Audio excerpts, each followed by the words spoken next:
Today's video is powered by Hauppauge. Skip it up and that up. What's going on, ladies and gentlemen? Rich of Review Tech USA, and now you could have a shitting contest with your wife while a random person stares at you.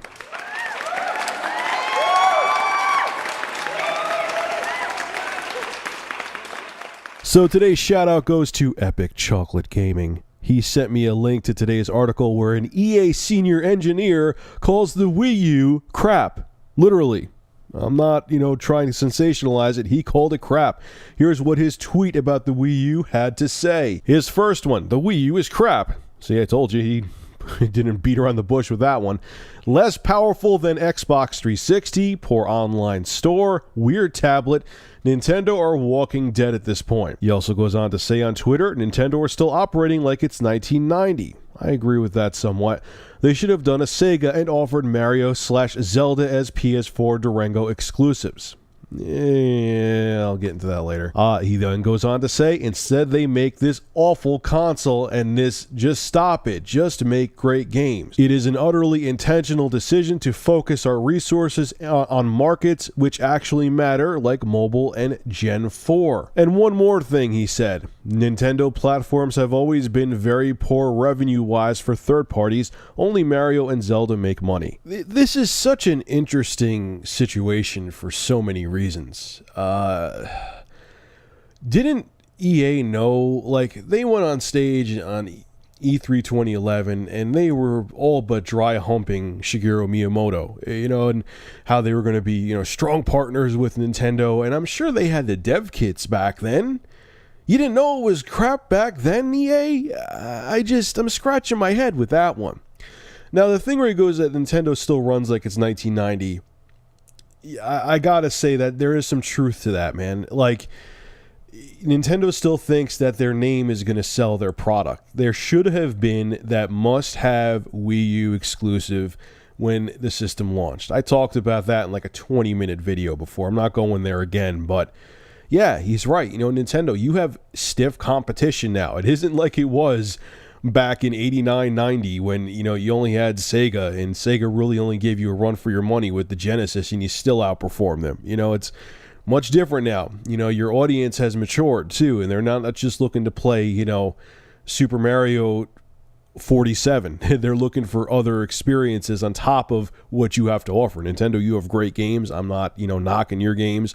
I love Nintendo exclusives, but I'm just letting you know, people are looking for more than that now. It isn't 1990 anymore. He's right about that. The whole thing about, Nintendo quitting making hardware, Nintendo has a shit ton of cash. Even Pachter said that before. They're not going anywhere anytime soon. Nintendo is not in the same, financial dire straits that Sega was, where they had to stop making hardware before they just buried themselves. Nintendo's nowhere near that, especially with the 3DS selling very well. They're 30 million units now. Nintendo's not at that point yet, dude.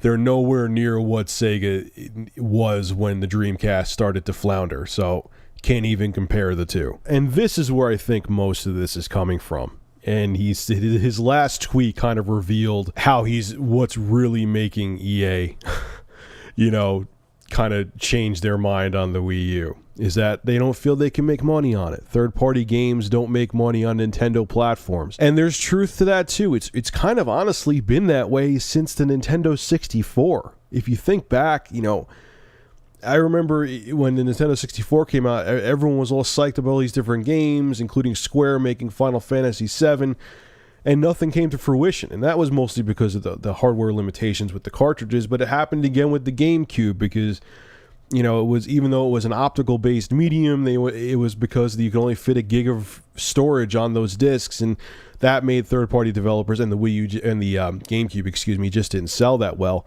And that made developers shy away and go over to the Xbox and PS2. And even with the Wii, again, it just, because of, I guess you could say, due to the lack of hardware oomph that the original Wii didn't have compared to the Xbox 360 and PS3, third-party developers, again, it was only really the first-party Nintendo titles that made a shit ton of cash on the Wii. Nintendo, you need to really rebuild your relationship with third-party developers. You need to do it now. You need to, I don't know, man. Just go to EA, and even if you have to take a loss, like cut down the royalties you make on third-party titles with them just to get them back in the game. Get Grand Theft Auto 5.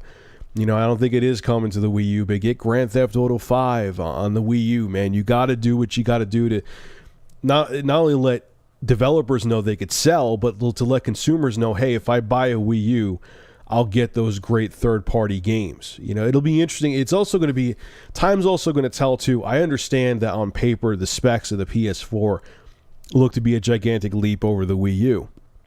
But I want to see real-world performance. Is there any kind of bottlenecks with the PS4? Is that, that low-power 8-core CPU, is that going to hold back games? And are the games not going to look that much different than the Wii U? More than likely they are. I understand that. But, hey, you never know, man. So that's going to be interesting, too. So it'll be interesting to see a couple things. When the next-gen systems arrive, will it really be that huge of a leap over the Wii U? And 2, will developers change their mind when the install base of the Wii U increases? Which I think it's all but safe to say that it will. I think it's almost a guarantee that the Wii U console will start selling more. I said this before in a previous video. This whole debacle with EA and the Wii U, I think back to when the PS3 first launched, and Gabe Newell had a lot to say about it.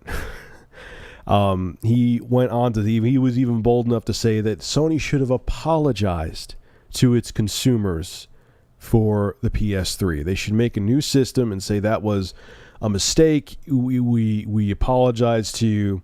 He went on to say that it really had no more power than a Pentium 4 unless you really knew how to utilize the SPEs. He just really called it a disaster. He was like, Sony's a laughing stock for the PS3. If you remember, that's pretty much what he said in a nutshell. And I remember when, I think it was E3 2010, and now everything changed with the PS3. They lowered the price point, the install base was growing every day, and third-party games are starting to sell on it. So Gabe Newell walked out on stage and said, he made a joke, and yep, we're developing Portal 2 for the PS3, and it's going to be, the at least for consoles, the definitive version.